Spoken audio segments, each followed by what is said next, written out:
చాలామంది మేము చదువుకున్నప్పుడు విద్యా, వైద్యం ఇస్తే సరిపోతది. ఇంకేం అవసరం లేదు ప్రజలకన్నారండి. నిజంగానే జగన్మోహన్ రెడ్డి గారు విద్యా, వైద్యం చూసారట. ఆయన చెప్పడం బట్టి. నిజంగా మరి విద్యా, వైద్యం చూస్తే మరి ఎందుకింత ఘోరంగా ఓడిపోయారు సార్ ఆయన? మీరు బాగా చేసిన కొన్ని సందర్భాల్లో ఓడిపోవచ్చు, బాగా చేయకపోతే ఓడిపోవచ్చు. దాని నుంచి పాఠాలు నేర్చుకోవాలి. మౌలికంగా ప్రభుత్వం పాత్ర ఏమిటి? మానవ సమాజం ప్రభుత్వాన్ని ఎందుకు ఏర్పాటు చేసుకుంది? జంతువులకు ప్రభుత్వాలు లేవే. పులులకి, సింహాలకి, నక్కలకి, కుక్కలకి ప్రభుత్వాలు లేవే. మనకే ఉన్నాయి. ఎందుకు వచ్చింది? ఎప్పుడైతే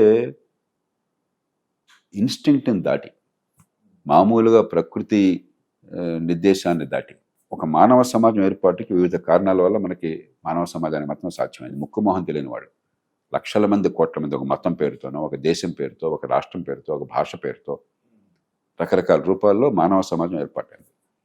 ఎప్పుడైతే పెద్ద ఎత్తున మనుషులు కలిసి పనిచేయాల్సి వస్తుందో, మనం సొంతంగా చేసుకోలేని పనులు ఉన్నాయి, కానీ అవి జరగకపోతే మన బతుకు నరకం. ఉమ్మడి పనులు కావాలి మనకి. ఉమ్మడి పనులు ఎవరు చేస్తారు? మరి నా సొంత పనులు నేను చేసుకుంటాను, మీ కుటుంబాన్ని మీరు చూసుకుంటారు, మీ ఇల్లు మీరు కట్టుకుంటారు, ఎవరిని పెళ్లి చేసుకోవాలో మీరు నిర్ణయిస్తారు, ఎవరిని ప్రేమించాలో మీ ఇష్టం, ఏ వృత్తి చేపట్టాలో, ఏ కోర్సు చదవాలో, ఏ వ్యాపారం చేయాలో, ఎక్కడ ఉండాలో ఎంత మీ ఇష్టం. కానీ మనకు అవసరమైనవి సొంతంగా చేసుకునేవి ఉన్నాయి. అందుకోసం ప్రభుత్వాన్ని ఏర్పాటు చేసుకున్నాం. ఏమిటవి? ఒకటి, ముందు చట్టబద్ధ పాలన. ఒక మనిషి ఇంకొక మనిషిని అన్యాయంగా దెబ్బ కొడితే, వాడి హక్కుల్ని కాలరాస్తే సమాజం అల్లకల్లోలం అయిపోతుంది. కాబట్టి నా వ్యక్తి ప్రయోజనం సమాజంలో ఇతరులకు నష్టం కలగకూడదు. వ్యక్తి ప్రయోజనము సమాజ హితం రెండింటిని కలపాలి. అది చట్టబద్ధ పాలన. అది మొట్టమొదటి బాధ్యత. శాంతి భద్రతలను కాపాడటం, న్యాయాన్ని వేగంగా అందించటం, తగాదాలుంటే పరిష్కారం చేయడం, శాంతియుతంగా, ధర్మంగా, వేగంగా పరిష్కారం చేయడం. రెండోది మౌలిక సదుపాయాలు. ఉమ్మడిగా అవసరమైన పనులు ఉన్నాయి. రోడ్డు కావాలి. రోడ్డు ఎవరు వేస్తారు? ఉమ్మడిగా వేయకపోతే అందరి కోసం మీరు ఎందుకు రోడ్డు వేస్తారు? మీ డబ్బులతో. నా డబ్బులతో నేను ఎందుకు వేస్తాను? వేరు కదా. కాబట్టి ఉమ్మడిగా మనం తలకాస్త పంచుకుని వేయాలి. ఎవరెవరు పట్టించుకోవాలి. రవాణా కావాలి. విద్యుత్ అందాలి. విద్యుత్కి మీరు పవర్ టారిఫ్లు ఇచ్చినా కూడా ముందు ఆ సిస్టమ్ ఎవరు బిల్డ్ చేస్తారు? మీరు చేయరు కదా. నా ఇంటికి వచ్చింది మీరు చూసుకుంటారు అంతే. మరి ఇంటికి కరెంట్ రావాలంటే బోడం తతంగం ఉంది. అలాగే మంచినీళ్ళు రావాలి. వర్షం వస్తే వరదలు రాకుండా కాపాడాలి. మరి మురుగునీటి పారుదల కావాలి. టౌన్ ప్లానింగ్ కావాలి. రోడ్లు సరిగ్గా ఉండాలి. మీరు ట్రాఫిక్ని కూడా నియంత్రించాలా. కాబట్టి ఈ మౌలిక సదుపాయాల కల్పన అనేది కీలకమైనటువంటిది. మూడోది ప్రభుత్వం చేయాల్సింది విద్య, ఆరోగ్యం.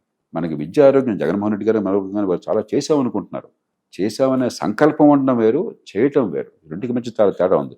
భారతదేశంలో అన్ని ప్రభుత్వాలు బ్రహ్మాండంగా చేసామని చెప్తున్నా విద్య. కాంగ్రెస్ వాళ్ళని అడిగితే మేము రైట్ టు ఎడ్యుకేషన్ యాక్ట్ మేము తెచ్చామండి అంటారు. బీజేపీ వాళ్ళని అడిగితే మేమేనండి సర్వశిక్ష అభియాన్ పెట్టింది అంటారు.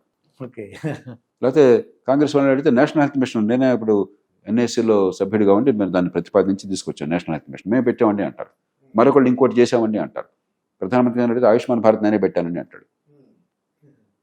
అందరూ ఏదో ఒకటి పెడుతున్నారు. కానీ మనకు ప్రమాణం పిల్లలకి మేధస్సు ఏ మేరకు వికసిస్తోంది, ఏ మేరకు విద్య అందుతోంది, నైపుణ్యం అబ్బుతోంది, మన కుటుంబాలకి ఏ మేరకు మంచి ప్రమాణాల ఆరోగ్యం జేబులో ఖర్చు లేకుండా అందుతోంది.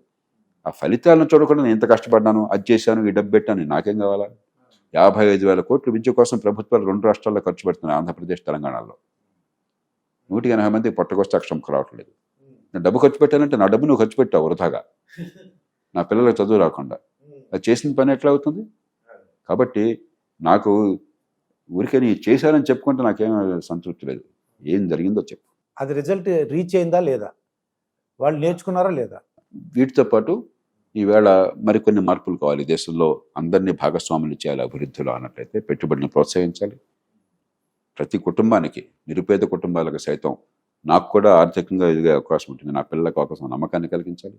దానికి తగ్గట్టుగా వాళ్ళ నైపుణ్యాన్ని పెంచాలి, పట్టణీకరణ మార్చాలి. ఇది ప్రభుత్వాల పాత్ర. అంతేగాని ఇది చేసి అన్ని ఊరుకున్నాను. జగన్మోహన్ రెడ్డి గారు గొడవ ఏంటంటే బటన్ నొక్కాను అంత అయిపోయింది అనుకుంటున్నారు. కాదు, బటన్ నొక్కితే అయిపోయేది కాదు. ఇది సంక్షేమం కావాలి, కానీ సంక్షేమంతో పరిపాలన కాదు, సంక్షేమ పరిపాలన కాదు. ఓల్డ్ పెన్షన్ స్కీమ్ ఒకటిను జీపీఎస్ అని ఒకటి ఉంది సార్. ఇది అసలు ఏంటి సార్? ఇది జీపీఎస్ క్యాన్సిల్ చేశారని ఒక పేపర్లో వచ్చింది నాకు. దీనివల్ల ఇబ్బందులు, ఓపీఎస్ అనేసి ఇబ్బందులు పడుతున్నారు ప్రజలే అని అంటున్నారు.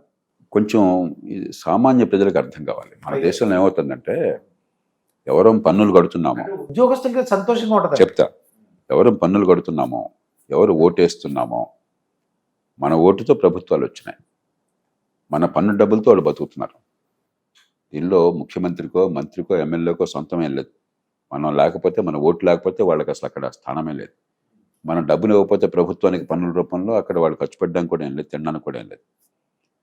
కానీ ఏమవుతుంది, ఓటు అయిపోయిన తర్వాత ఏ ఓటు వేసే వాళ్ళని పన్నులు కట్టే వాళ్ళని పక్కన పెట్టి ఎవడికి బలం ఉంటే, ఎవడి చేతిలో బడితుంటే, ఎవడు బ్లాక్మెయిల్ చేయగలిగితే, ఎవడు బస్తీ మీద సవాలనగలిగితే వాడు మొత్తం ప్రజల డబ్బుని కంకెరం చేస్తున్నాడు. చట్టబద్ధంగా కంకెరం చేయొచ్చు, చట్ట విరుద్ధంగా కంకెరం చేయొచ్చు. ఉద్యోగులు అవసరం, ఉద్యోగులు ప్రభుత్వ యంత్రాంగంలో భాగం. కానీ ఉద్యోగులు మొత్తం పనిచేసే వాళ్ళల్లో సమాజంలో 3%, 100 మంది ఇప్పుడు మీరు చేసే పని, అక్కడ వారు చేసే పని మొత్తం కలిపితే వీళ్ళు 3 మాత్రమే ప్రభుత్వంలో ఉంటారు. ఉద్యోగుల వల్ల పెద్దగా మనకి పని జరగదు, అవసరమే. కానీ ఇప్పుడు మీ ఒంటి మీద మీ చేతి మీద వాచి ఉంది, మీ చేతికి ఒంటి మీద చొక్కా ఉంది, ఈ మైక్రోఫోన్ ఉంది, కట్టుకున్న ప్యాంట్ ఉంది, వేసుకున్న చెప్పులు ఉన్నాయి, కళ్ళజోడు ఉంది, పెన్ ఉంది, వీటిలో ఒక్కటి కూడా ప్రభుత్వ ఉద్యోగులు చేయట్లేదే, ప్రైవేట్. మన చుట్టూ ఉన్నటువంటి ఏ పనైనా మనకు అవసరమైంది మార్కెట్లో కోట్లాది మంది, లక్షలాది మంది కార్మికులు చేస్తున్నారు. ప్రభుత్వం అన్నది ఈ సమాజం మొత్తానికి, ఇందాక నేను చెప్పాను, ఉమ్మడి వసతుల కోసం, సమాజాన్ని కాపాడటం కోసం. కానీ మనం గత 40-50 ఏళ్ళుగా ఏ రకమైన భావాన్ని ప్రవేశపెట్టాం? ప్రభుత్వం అన్నది ప్రజల కోసం కాదు, పన్నులు కట్టేది ప్రజల కోసం కాదు, ప్రభుత్వం కోసం, ప్రభుత్వ ఉద్యోగుల కోసం, మనం ఎన్నుకున్న ఎమ్మెల్యేల కోసం, మనకు ఎన్నికైన మంత్రుల కోసం, వాళ్ళది. ఉద్యోగులు కూడా ఆ భావన ఉంది. ఖచ్చితంగా ఉద్యోగులు మనకు పనిచేయాలి, నిజాయితీగా సేవలు అందించాలి, సమర్థంగా అందించాలి. ఉద్యోగంలో చేరాలని ఎంత తప్పబడుతున్నారు? 100 ఉద్యోగాలంటే 1,00,000 మంది పోటీ పడుతున్నారే. 100 మందిగా చేరేది, మిగతా 99,900 మంది ఎక్కడున్నారు? బయట ఉన్నారు. వాళ్ళ కోసం ప్రభుత్వం ఉంది, కానీ ఈ 100 మంది కోసం ప్రభుత్వం లేదు. సో ఉద్యోగులు ఏమనుకుంటున్నారు? మార్కెట్ 20,000 జీతంతో పనిచేసేదానికి నాకు 60,000 కావాలా, ఇస్తున్నారు. ఒక టీచరు, మీరు విద్యా సంస్థల్లో ఉన్నారు, మీరు 20,000 జీతం ఇస్తే అదే పనికి గవర్నమెంట్లో ఎంత ఇస్తున్నారు? మేము ఒక 20,000 అనుకోండి సార్, వాళ్ళు ఒక 80,000, 70,000 వరకు ఉంటుంది. మీరే చెప్తున్నారు, మీ నోటితో చెప్పారు. మీరు మీ దగ్గర పని చేస్తారు, అక్కడ కొందరు పని చేస్తున్నారు, అందరూ పని చేస్తున్నారా? లేదు కదా సార్.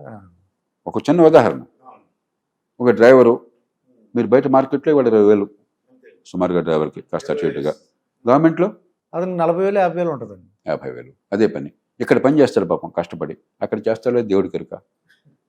సో ముందు మీకంటే నాకు 5 రెట్లు కావాలి, నా హక్కు, నేను గవర్నమెంట్ ఉద్యోగిని, గవర్నమెంట్ డబ్బంతా నాకు, పోనీ ఇచ్చేసాం. జీవిత పర్యంతం రిటైర్ అయిన తర్వాత కూడా పెన్షన్లు మీరు భరించాలా, ఇవాళ పెట్టండి డబ్బులు, వచ్చే తరం వాళ్ళ మీద భారం పడుతుంది, మీరు మీ డబ్బులు, పన్ను డబ్బుల నుంచి ఇవ్వాలి. పోనీ అది కూడా చూద్దాము.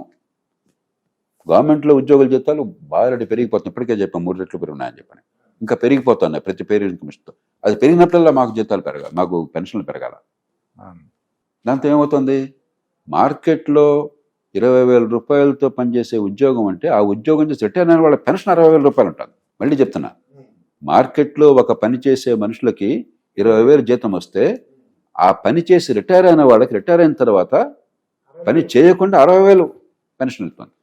ఇవన్నీ నేను దృష్టాంతాలు ఇస్తాను. నేను ఎక్కడి నుంచి వస్తుంది? ఇది భవిష్యత్తు నుంచి వస్తుంది. ఆ డబ్బుని ప్రపంచమంతా పెన్షన్లు ఉన్నాయి, ప్రపంచంలో పెన్షన్లు అందరికీ ఉంటాయి.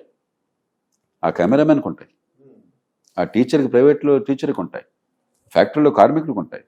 కానీ అక్కడ ఎలా ఉంటుంది పెన్షను? ఉద్యోగి తను పనిచేస్తున్న కాలంలో డబ్బు పెడతాడు, ఓకే, యజమాని కొంత డబ్బు పెడతారు, ఆ డబ్బు ఒక ఫండ్లో ఉంటుంది, ఆ ఫండ్ పెరుగుతూ ఉంటుంది పెట్టుబడి పెడితే, ఆ ఫండ్లోంచి పెన్షన్ వస్తుంది. ఇప్పుడు ప్రస్తుతం జీపీఎస్ కానీ, కంట్రిబ్యూటరీ పెన్షన్ స్కీమ్ కానీ, ఎన్పిఎస్ కానీ అదే. ప్రపంచమంతా పెన్షన్లు ఎట్లా పెడుతున్నారో అలా పెట్టారు. 2004 నుంచి కొత్తగా రిక్రూట్ అయిన వాళ్ళందరికీ. అంతకుముందు చేరారు కాబట్టి మంచి చెడు ఈ దేశం ఆ బాధ అనుభవించాలి, ఆ మూల్యం చెల్లించాలా, ఆ డబ్బులు ఖర్చు పెట్టాలి, మన కర్మ. కానీ కనీసం కొత్తగా వచ్చిన వాళ్ళకి అలా చేస్తే భవిష్యత్తును కాపాడుతాం. లేకపోతే ఏమవుతుంది, ఖజానా డబ్బులన్నీ కూడా జీతాలకి, పెన్షన్లకి సరిపోతుంది. అంటే ప్రభుత్వం అనేది ప్రభుత్వోద్యోగుల్ని పోషించడం కోసం తప్ప సమాజానికి సేవ చేయడం కోసం కాదు.